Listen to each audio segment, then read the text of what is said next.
Hey there, Mr. Redder here. Welcome back to another episode of r/entitled Parent Stories.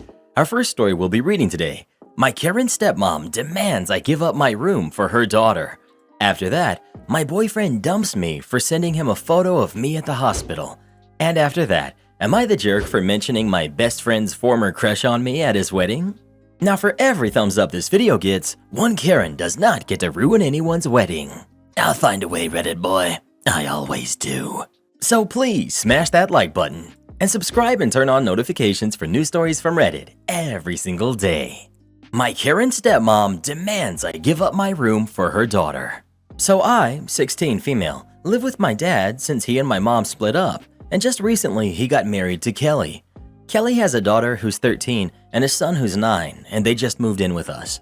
My dad and I's house has 4 rooms. The master bedroom has a master bathroom inside of it, and my room is just a little bit smaller, but it also has a bathroom in the room too. Then there are the other 2 rooms that don't have a bathroom but have walk-in closets, unlike mine. All of the rooms have beds and dressers, you know, all the stuff that makes a room, without the personal decorations that you choose. When they came to move in, her daughter ran straight past one of the vacant rooms and into mine. My walls are purple, and I have Marvel and DC posters hanging up on the wall. I also have a mirror attached to my dresser with lights around it. So once I showed her son to the room he would be sleeping in, I went into my room and saw her bringing her stuff into my room. And so I told her that this isn't her room and that she has to have one of the rooms with no decorations. She immediately starts flipping out. She started yelling, saying she was gonna tell her mom and my dad that I'm being mean to her and trying to bully her because she was younger. Her mom and my dad came into the room due to all the yelling and asked what was going on. And so I told them that she thinks my room is hers and she won't leave. But she said that this has to be her room because it's her favorite color, purple, and it has a bathroom, so it has to be hers. My dad explained to her that she can get her room painted whatever color she wants, and we can get her the posters and pictures she wants also. But she said she doesn't want a room that doesn't have a bathroom, so this one should be hers. Her mom ended up agreeing with her, saying that I've had this room for a very long time and I can just restart in the other room and I should give it to her since she's younger. So I told her that I won't give up my room because this has all of my stuff in it and I'm comfortable in my room, so her daughter will have to go to the other only available room. She's saying that I'm being rude and mean to my new little sister and I should be reasonable and give her my room and be the bigger person and act my age and not like a little kid. So, am I the jerk? Edit. I see a lot of people are asking how my dad feels and what's his opinion on this, and he said that I can choose to do whatever because it's my room and I'm old enough to talk for myself. Not the jerk. She's 13, not 3. It's your room. It was your room before your dad married and it should be your room until you move out. Don't budge on this. Make sure your dad keeps supporting you. Good luck. If no ages were mentioned, I could have very well thought that she was 3. If she's this entitled from the very beginning, I can't imagine how terrible it would be to live with her long term. I really feel bad for OP. 1000% not the jerk. Now that you mention living with her long term, OP needs to get a lock and keep the door locked whenever she's not in there, or stepbrat may end up in there stealing her stuff or breaking her things. Not the jerk. You shouldn't have to start over in a new room. Plus, in my experience, the eldest kids get to pick their rooms and then down to the youngest. This is because when the old kids move out, the younger ones can then have their rooms. Your stepmom is being stupid and setting a precedent that won't end well. Well, who do you think is the jerk? OP or her stepmom? Please let us know. I'm really disappointed Dad isn't stepping in here and going off on them. You don't just come into someone's house and demand to take their room. My boyfriend dumps me for sending him a photo of me at the hospital. I, 20 female, was recently admitted into a hospital for a night due to a serious but not life-threatening illness. I was completely out of it for several days with horrible pain before my roommate convinced me to get medical help. She took off work to stay with me in the hospital, and I cannot express how much her support has helped as my own family lives too far away. Now, I've been dating Sam, who's 19, for about 9 months. He knew I was sick, and so I texted him when I was first going into the hospital to update him. Since he was working, he didn't read the message until much later. I sent him around 6 text messages updating him with what the nurses were saying and including a photo of me on IV giving a thumbs up. It was my first time ever in the hospital, and I just wanted to keep the bad situation as lighthearted as possible. He responded a few hours later with a thumbs up, and that was all. I asked if everything was all right, and he said, "Yeah, just you being in the hospital is giving me a lot of anxiety. I'd rather not see you looking like that." I told him that was okay and didn't message him for the rest of the night, not thinking much of it. The next afternoon, his mom called me asking if I was okay. She had the impression that I sent him the hospital photo after he told me not to share any information and was disrespecting his request. She reminded me that his grandfather only passed a year earlier, where Sam had to spend a lot of time in and out of the hospital, so the updates were making him grieve all over again. I apologized to her and sent him a text saying that I didn't mean to hurt his feelings. He left me on read.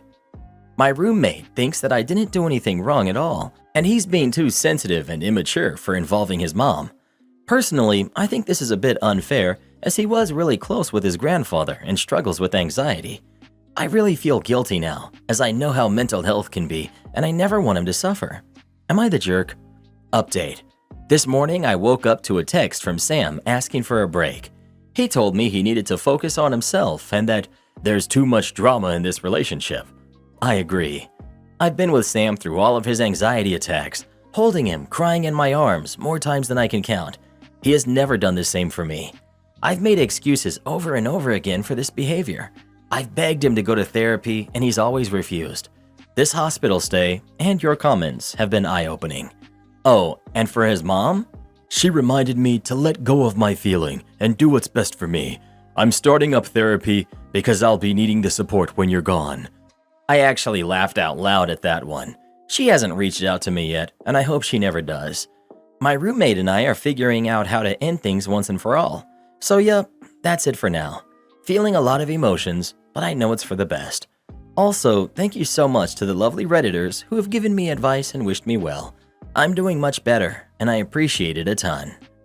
It's like lobsters. You've just measured him, he's not grown enough. Put him back in the sea. I had one boyfriend, he was 26 at the time, who visited me once when I was in the hospital for a week. We'd been together for 2 years and were living together. We didn't last. My next boyfriend was 21 when I was hospitalized. I was in between their ages, on our first anniversary of meeting. He was in the hospital with me holding the cardboard chuck-up trays and visited every day. Both had difficult shift patterns. I'm still with number 2 now, 19 years later. You're not the jerk unless you break fishing law and don't return the baby lobster to the sea. Not the jerk. His mom called you to say how disrespectful you are while you're recovering in the hospital? That's a new one. You would have had to be told to not share pictures or any more messages or pics before not considering his feelings. Life is tough and you were reaching out for support. Not the jerk. And please leave your boyfriend and his mother. He's more concerned about his feelings than about how you're doing. He didn't even ask how you were or hope you felt better or anything. That's wrong. I want to write something else, very rude here. You're in a hospital bed for the first time ever, in pain, and you shouldn't be the one worrying about him suffering. Rethink your priorities and what you want in a boyfriend. Not the jerk. This guy isn't ready to be an adult, let alone in a relationship. You were in the hospital, and rather than expressing concern, he talked about his own anxiety. And then he sent his mommy after you. Run. Red flags. Well, who do you think is the jerk? OP or her boyfriend and his mom? Please let us know. He sounds like even more of a mummy's boy than you, Reddit boy. Am I the jerk for mentioning my best friend's former crush on me at his wedding? Okay, I'm currently in a predicament, and frankly, I could really use some opinions. For backstory, I, female 27, met one of my best friends, Christian, male 26, back in 2010 during our freshman year of high school. We became friends and remained close over the years since, making a lot of great memories and sharing mutual close friends. From 2013 to 2016, Christian had pretty serious unrequited feelings for me. However, he eventually got over me, and I had never even let his feelings harm our friendship. If anything, our friendship honestly got closer after he got over me. In early 2018, Christian met Victoria, female 29, at a bar, and they hit it off. They started dating after 2 weeks, got engaged in late 2021, and the wedding happened yesterday night. It was honestly a great time as I watched with my parents and mutual friends as the kid I've known for 12 years was getting married to the love of his life. Plus, Victoria and I honestly had a pretty decent relationship, and according to Christian, she didn't really seem to care about his past feelings as time went on.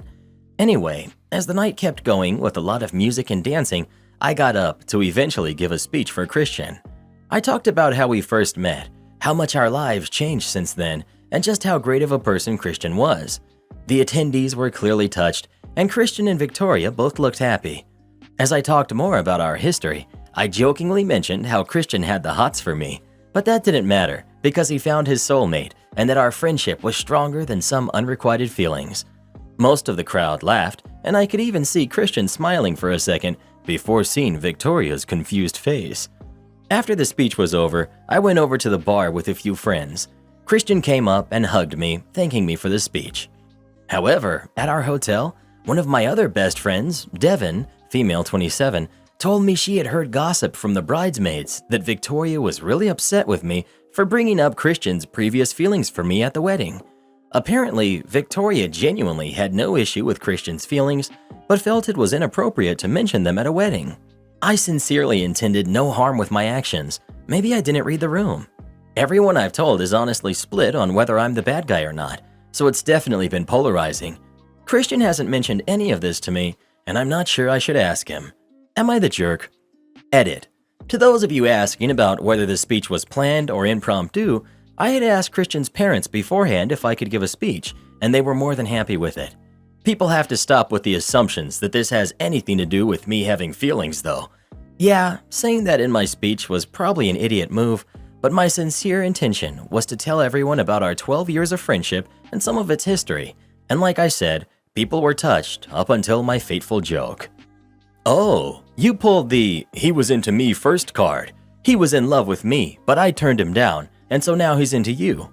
Yeah, you're the jerk. How tasteless. I agree. This screams, I should always be the center of attention, intended or not.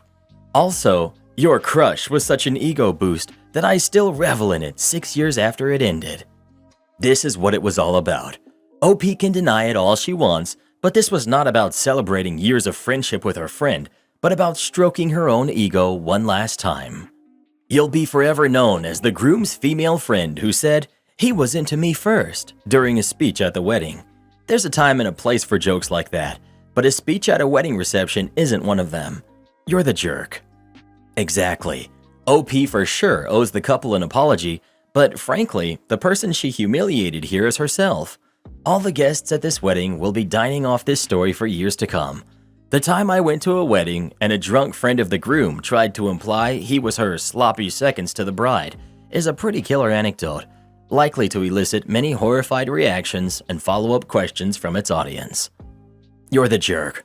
You don't bring that stuff up at a wedding, joking or not. This speech was supposed to be about Christian and Victoria, not about Christian's past feelings for you. Imagine how uncomfortable you made Victoria feel. I also bet the crowd laughed out of more discomfort for the situation.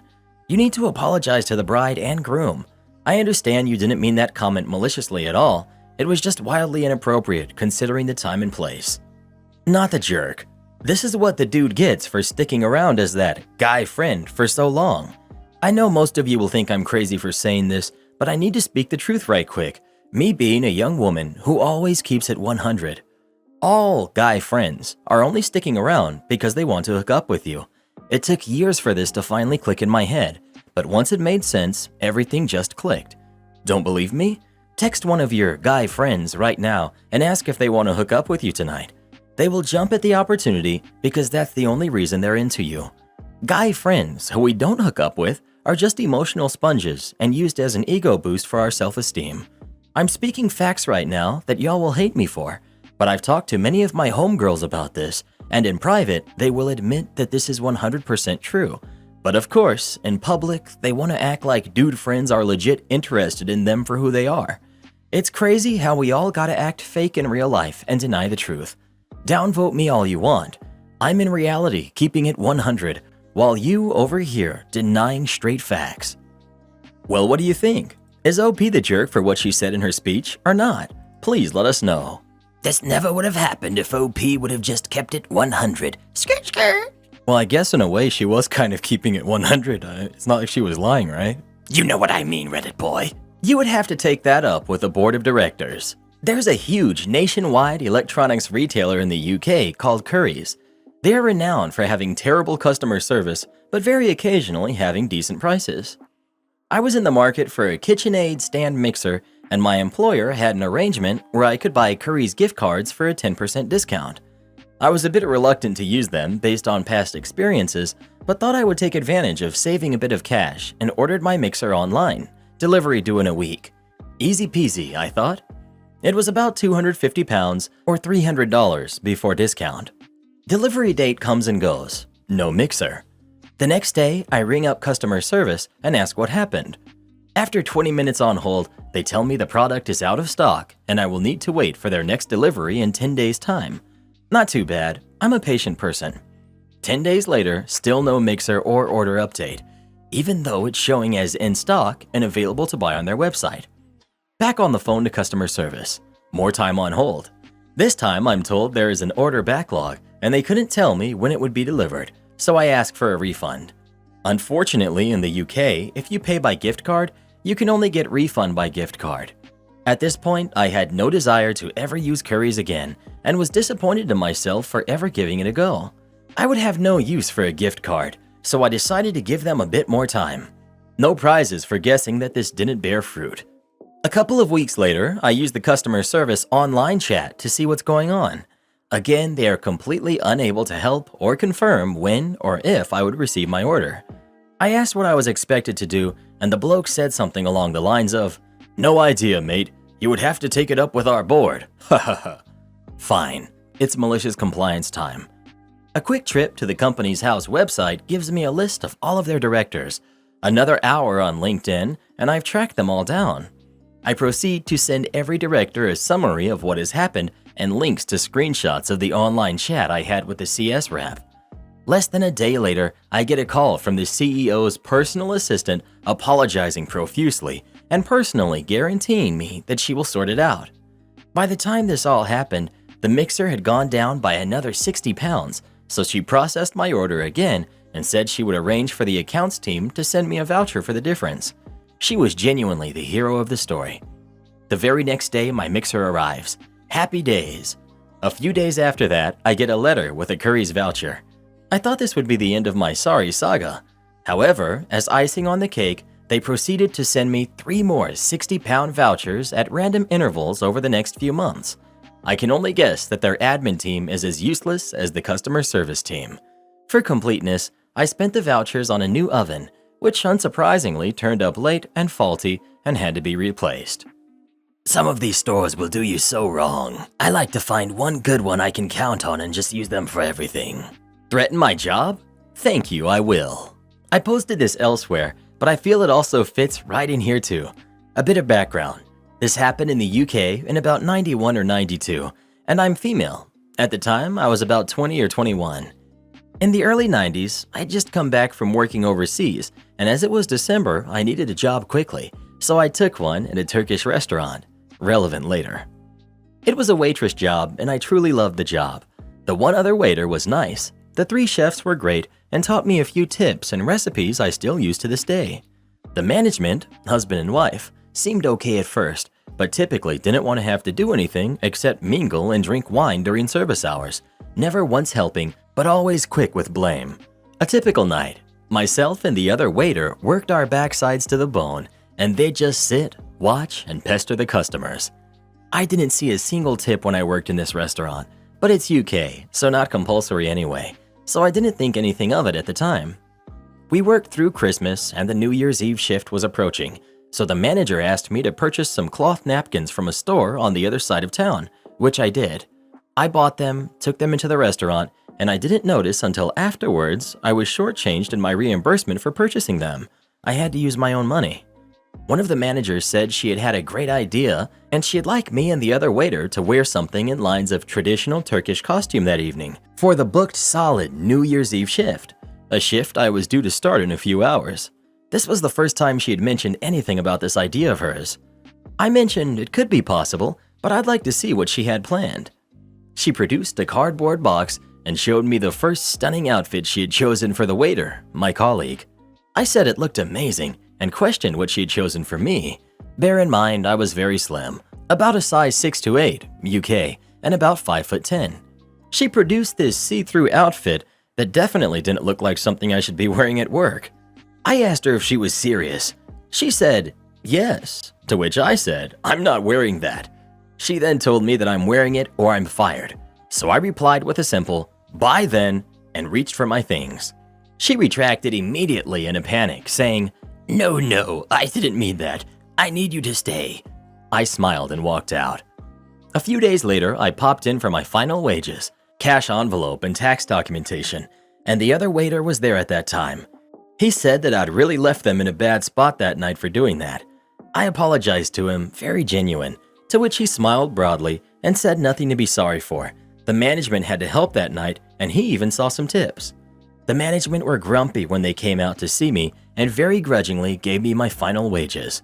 I can't remember if they gave me my tax document or not though. The other waiter's reaction to telling me what happened that night still makes me smile to this day. Am I the jerk for removing all the home improvements I made to my room and my parents' house after they announced that I would have to move? I, 25 female, lived with my parents, 50 female and 55 male, because it's very close to my service and it's a very expensive area. I can currently live alone, but I didn't because I never needed to and my parents didn't ask. As time went on and I earned more, I put in air conditioning, made my room smart, as well as the house with Alexa, put a very good shower in the guest bathroom, which I eventually added to my bedroom. I bought quality furniture to my room, etc. My room turned out to be the best in the house because of the changes I made. And yes, I paid rent to my parents. Quite a bit, by the way. It's been 3 months since they came to talk to me, saying it was time for me to change because they wanted to have their moment alone now, and I was able to live on my own. I agreed. After all, I was just living there for ease and convenience. I found a house, and I would need to make all the changes I planned. So in order to not have to buy things that I already have, I replaced all the sockets, bulbs, switches, the smart ones, and the shower with common ones. I paid for them all, and this increase in energy I paid too. I also removed the air conditioner and paid to plug the holes it left, along with all the furniture in my room and the Alexa scattered around the house. My parents started complaining that I shouldn't take everything out, as they were in common use. They were planning to move their room to mine, and they didn't want me to take out all the changes I had made to my room.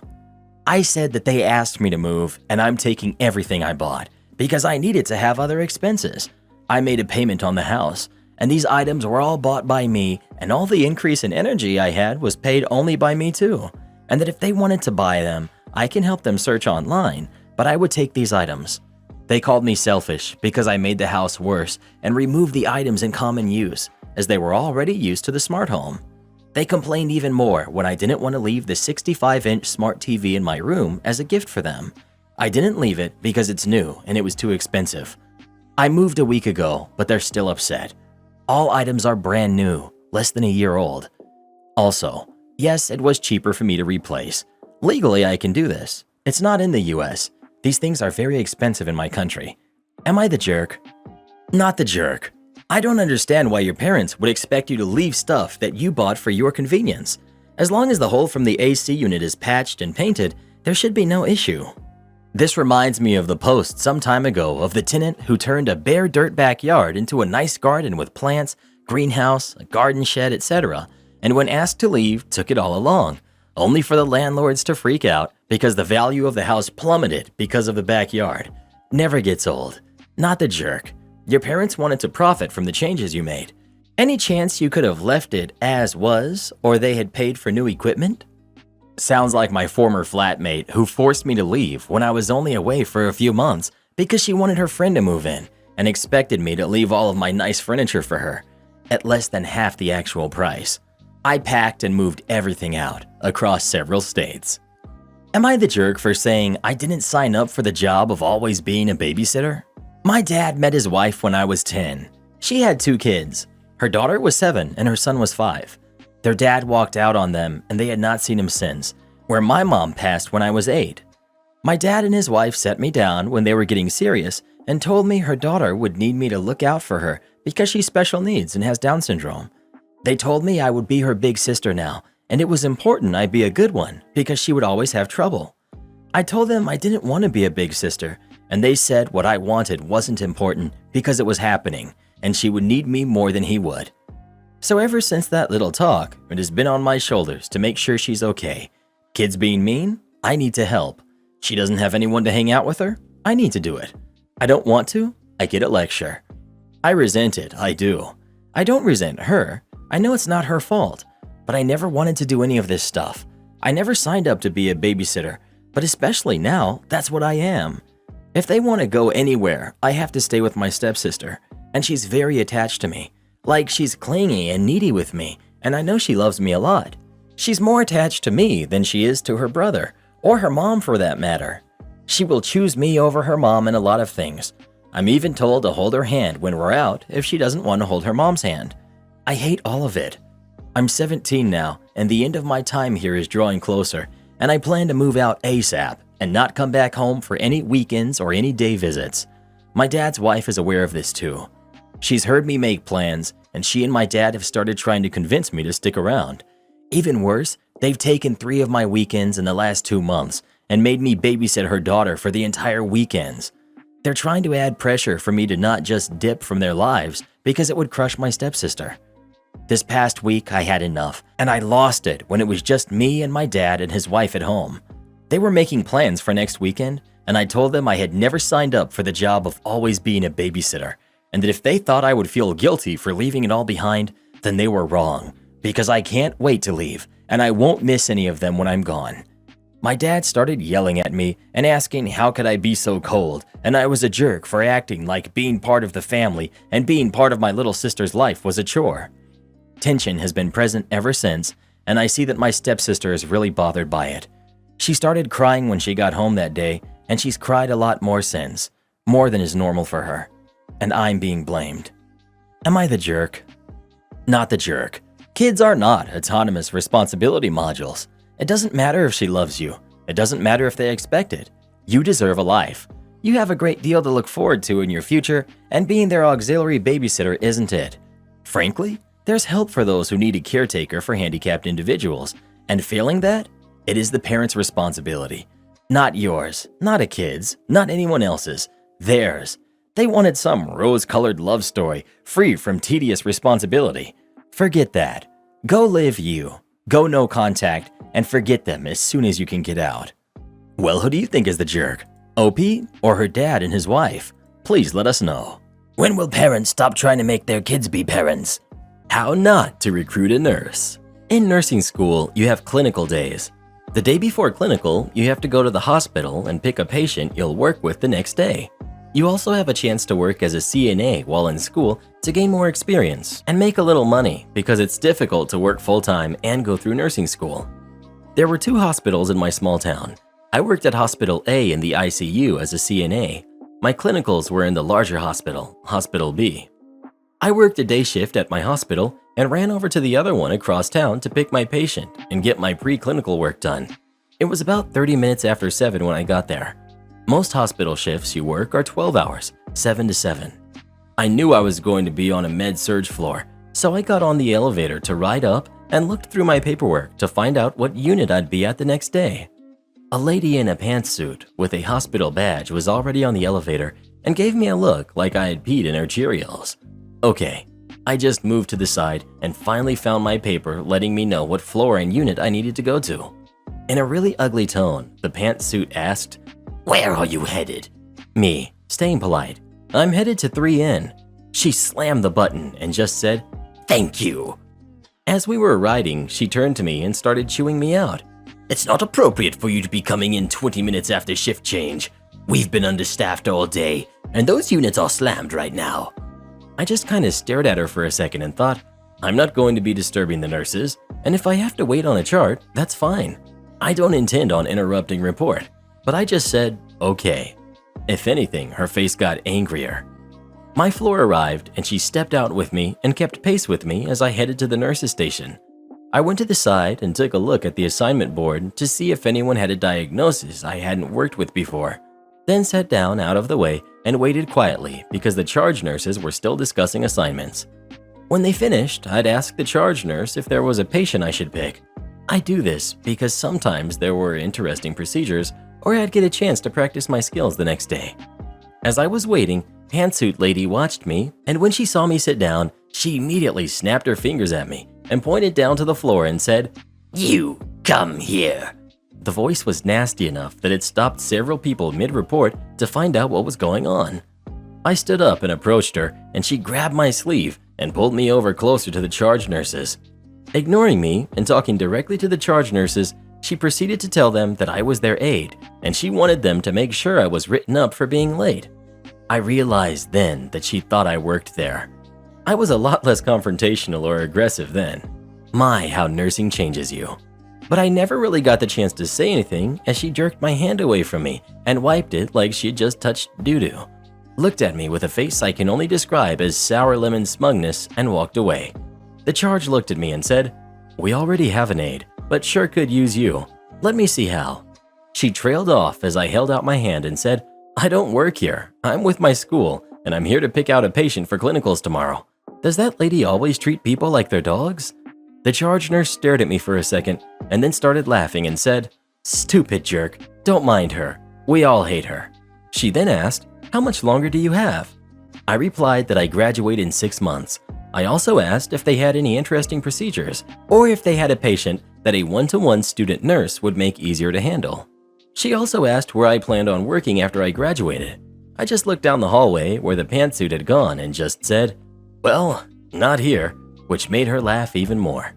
I had a truly relaxing clinical the next day with a sweet elderly lady with dementia and a minor medical condition. We folded laundry together to keep her busy and to keep her from pulling at her surgical sites. What was really fun about it is that the next semester, when representatives came to try to recruit you to the hospital, I got to reply to a question about why I wasn't interested in their hospital. I got to say that I didn't appreciate the way they treated their staff and tell the story. There was recognition in their eyes when I described the lady, and they shook their heads when I told them about the event. Plus, I knew that my hospital was waiting for me to graduate so I could come to work in the ICU, which was my dream at the time. And it was for a bit more pay than the other hospital was offering anyway.